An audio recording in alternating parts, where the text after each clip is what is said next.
Officer's body camera captured every word of his threats to shoot a man suspected of firing into cars and homes during the man's arrest last December. Welcome back to We the People University. My name is Abiyah Israel, former police officer and former sheriff's deputy. Today we're taking a look at the Edgewater Police Department located in the state of Colorado. Not only the Edgewater Police Department, but the Boulder Sheriff's Office, also located in Colorado. The reason we're taking a look at both of these departments because they have something in common. They employed an officer who we're going to see on camera is holding a gun to the back of another young man's head, threatening to blow his brains out. Yeah, and guess what? You know how we watch videos and you can see that a cop is a ticking time bomb and he's going to hurt somebody eventually? Well, they had all of the warnings. And I'll give Boulder Sheriff's Office a little credit. They saw the warnings and then they fired this officer. It took about 4 times for him to pull his gun and threaten to shoot a citizen that was unarmed for no reason. So after the 4th time, they fired him. Should have been the first, but okay, they fired him, right? But he goes over to Edgewater Police Department and gets the job there. And after that, we see what we're about to watch now. Let's check this out. Prosecutors say that body camera video gave them no choice but to offer a plea deal now in this case. 9 News Investigates reporter Kevin Vaughn was in court today for the man's sentencing. Put the roll over! Roll over! I'm gonna fucking blow your brains out if you move, you bitch! A number of cases to call this afternoon. In a 5th-floor courtroom, We'll start with 23 CR 3232. a 19-year-old faced the consequences of this night. 15, everybody get up here, he's running. The night he tried to steal 2 cars. 15, I got him at gunpoint. Don't move! Don't move! The night he fired 8 gunshots. Now, they did state that the young man in the video was breaking into cars and he had a gun and he fired approximately 8 shots in the directions of other citizens. But on the original body camera, when the officer goes back to find the gun, at least in the video, and I did not find it anywhere in the news report where a gun was ever found. That's not to say he did not have one, but there was no gun found.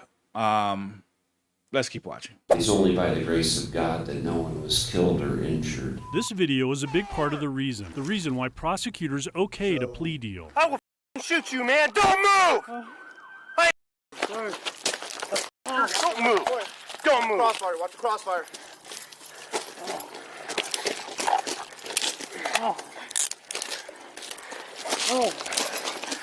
Fucking move, motherfucker! Oh, yeah. All right, calm down, calm down. All right, calm down, calm down.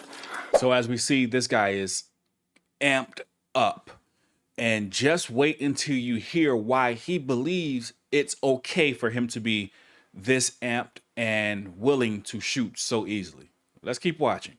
With you. Any jury listening to this would be turned off. Ed Obayashi is a national expert in police use of force. It's a type of conduct, especially in this day and age, that the public does not want to hear or see. And Obayashi's not alone. Abhorrent, problematic. That's Jefferson County District Attorney Alexis King, whose office prosecuted the case. I've never seen a body-worn camera quite like that. Point of custody. The officer in that video is Paul Perez, and 9 News Investigates found this wasn't the first time his gun and his mouth got him in trouble. Yeah, you want to call and I'll call on you. Hook. Right. In 2019, Perez was a Boulder County Sheriff's deputy aiming his gun at a man he thought was physically ill. Open the door with your left hand. But documents show Perez had no articulable reason to justify the use of force. Obayashi agrees. Someone being passed out is really a welfare check, not a crime in progress. Just arrest me. Then there was this confrontation. Oh, God. Frank, Don't start on, reaching in man. your pockets. Do not start reaching in your pockets. I'll shoot you where you stand, partner. With Perez holding his handgun in a sideways manner, gangster style. Just unnecessary bravado. During that Boulder investigation, Perez said it was his philosophy that to de-escalate a situation, he must escalate his use of force. Perez said it was his philosophy that to de-escalate a situation, he must escalate his use of force. In order to de-escalate, I must escalate. Now we have the answer. This is why so many police officers are bad at de-escalation. maybe, just maybe, they all think this way. Well, at least, let me not say all, because I didn't, but maybe most. Because if you think in order to de-escalate, you must escalate, that's not what the training told you to do. The training does say, yes, go a step above, which means, very basic, if they are resisting, you can grab them to put them in cuffs if they've committed a crime and you're arresting them for it, of course. But not if, oh, hey, they're just slightly resisting and you can pull out your weapon and threaten to shoot them. That's not what you're supposed to do, but that's what we see all the time, and that's what we're watching in this video. But let's keep watching. A division chief fired Perez in August 2019. 5 months later, Edgewater PD hired him. Now another internal investigation, this time over his handling of 3 cases, including this one, the one we showed you at the start. I'm gonna blow your brains out if you move, you. Do you remember the first time you saw it? Yes. I do. Do you remember your reaction? I was horrified. A video troubling for the language and the threats, and for the moment Perez pressed his pistol to the back of the man's head. His decision to hold a gun to that man's head was not okay. It's improper, it's unsafe. Officer Perez and Edgewater Police Chief Eric Sonstegard declined our requests for on-camera interviews, but the chief defended his officer, writing that he was disciplined and that he and all officers deserve help when they experience ups and downs. You'll be out in the community soon. In that 5th floor courtroom, the suspect also got another chance. 3 years in an intensive community corrections program, along with treatment, and the hope he'll be rehabilitated. Sir, best of luck to you in the future. So Officer Perez was hired in 2018 and got fired approximately a year later, 2019. You heard a few of the reasons why he was fired, but there's one they left off. So I'm just going to go over the list again of the things that Officer Perez did during his career. This is from their article. August the 7th, 2019, a traffic stop in which he violated multiple department policies. Internal documents show that he was abusive, rude, and condescending, telling the woman he didn't give a blankety blank shit. And he threatened to write her a ticket when she called him a liar. I don't know what traffic violation that is. Officer, you're a liar. Okay, you're going to get a ticket. I don't understand what infraction that was. 2019. An incident in which he pulled a gun on a man he thought was having a medical issue. He had no reason to pull a gun. So you're having a medical issue? Maybe a heart attack. Maybe it's a diabetic emergency. I'll pull my gun and that should help you. This is what this guy did. This guy's a lunatic.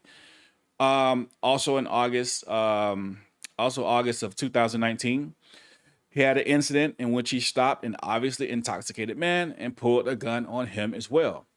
And the last one that I did not hear inside of the story that the news gave, this is also in 2019, an incident where a traffic stop of a woman driving a car was stolen. She had a stolen license plate that turned out not to be stolen. Well, how does that work? She reported her license plate to be stolen. So she got a replacement. And when she got her plate back, she forgot to switch the tag. But either way, she's the one who reported the plate stolen. But he conducted a traffic stop on her, and with her as well. He pulled his gun out and I guess threatened to shoot her as well. So here's an issue that I do have with the Boulder Sheriff's Office located in Colorado. After the first time, let's just say a stretch, you went to the second time. Okay, you fired him then. All right, a little more understandable. But we had a third and a fourth time before you finally fired this guy. Now he's over at the Edgewater Police Department and the police chief is actually taking up for him. He's saying that, yes, so I suspended him. We took away his FTO pay for 1 year and he has to go see the psych and that's it. No, he's not going to be fired. He still has his job. He's still working there and he still has the support of his police chief. Although he held a gun to the back of a 19-year-old's head, he threatened to blow out his brains, and he clearly has a pattern of this type of behavior. This is going to be a cop that's going to kill somebody. Leave your thoughts down below. But Also, more importantly, know your rights. Make sure you record the police. With that being said, We the People University, signing off.